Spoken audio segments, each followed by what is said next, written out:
Всем привет! Сегодня 1 июля, и мы пришли на участок для голосования по поправкам, чтобы узнать, что именно привело сюда людей. На прошлой неделе в нашей республике была одна из самых низких явок по стране. И, конечно, республиканское руководство использовало все способы, чтобы нагнать явку. Мобилизация бюджетников, акция «Щебень» в обмен на голоса, концерты во дворах. И, конечно, поквартирные обходы. Да, и подкупаете избирателей. Да. Что ж, посмотрим, как все будет сегодня. Надо принять. Проголосовал, да. Скажите, что вас сегодня сюда привело?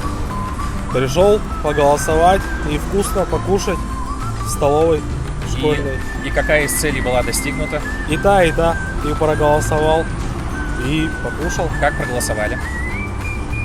Конечно же, против. Отлично. А как покушали? Хорошо, очень вкусно. То, что иметь вклады только здесь, потом закрепляется, значит, то, что охрана природы, охрана животных. Я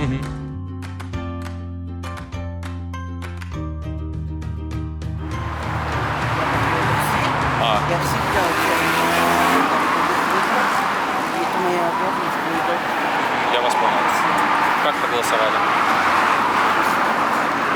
Ну, если не секрет. Да? Людей на участке было немного. Видимо, желающие уже успели проголосовать рядом с помойкой у своего дома. Зато подоспели молодогвардейцы «Единой России», которые по невероятному совпадению гуляли рядом. Чтобы вот патриотическое воспитание было. Также очень хорошие, я считаю, прям вот такие вот поправки, это которые не дают вид на жительство, иностранное гражданство судьям, сенаторам, депутатам городской думы, то есть министрам. То есть вот это прям вот суперские поправки, я считаю. То есть у нас будут люди, управленцы страной, которые вот патриоты, то есть и вот поддерживают.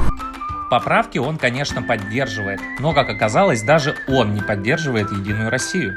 Ну, то есть вы не любите «Единую Россию», да? Да? Не, вот давай сейчас...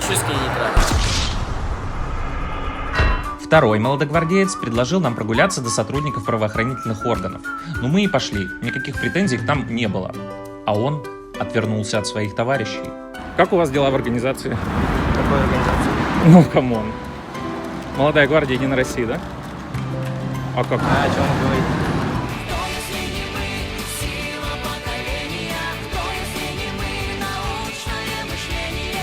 Я проголосовал нет. Ага. Я не согласен. Расскажите, почему? Слишком сомнительные некоторые пункты оказались. То есть основа подавалась очень ярко и красочно. За благое дело, за спасение русского языка и многое-многое другое. Но некоторые пункты кажутся немного даже противоправными и противозаконными. Поэтому я решил, что лучше нет. Я против голосования. Расскажите, почему? Я считаю, что власть должна быть. Против того, чтобы президент правил вечно. Отлично. Вот. А можно было бы проголосовать за, но если бы не было пункта именно связанным с властью президента. Последний вопрос. Поправка об объявлении сроков. Как относитесь к ней? Положительно. Почему? Расскажите.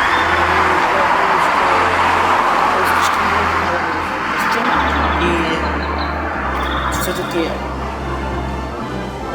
неинтересно его, если честно. То есть вы отрицательно относитесь к объявлению? Да. То есть остальные поправки вам нравятся, но вы против объявления? Друзья, когда мы снимаем этот ролик, мы еще не знаем, каким будет результат этого голосования. Но неважно, сколько они нарисуют, 75% или 175%, за эту неделю власть полностью убедила нас в абсолютной фейковости этого голосования. На самом деле сейчас очень важно не расстраиваться, а продолжать бороться законными методами. Один из них — это умное голосование. Регистрируйтесь на сайте умного голосования.